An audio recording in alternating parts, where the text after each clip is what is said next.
Problem 42, we want to find a parametric equation such that this is perpendicular to the graph here at this point.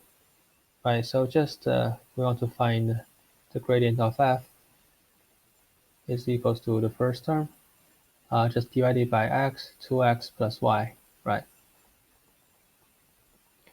And the second term divided by y, x plus 2y.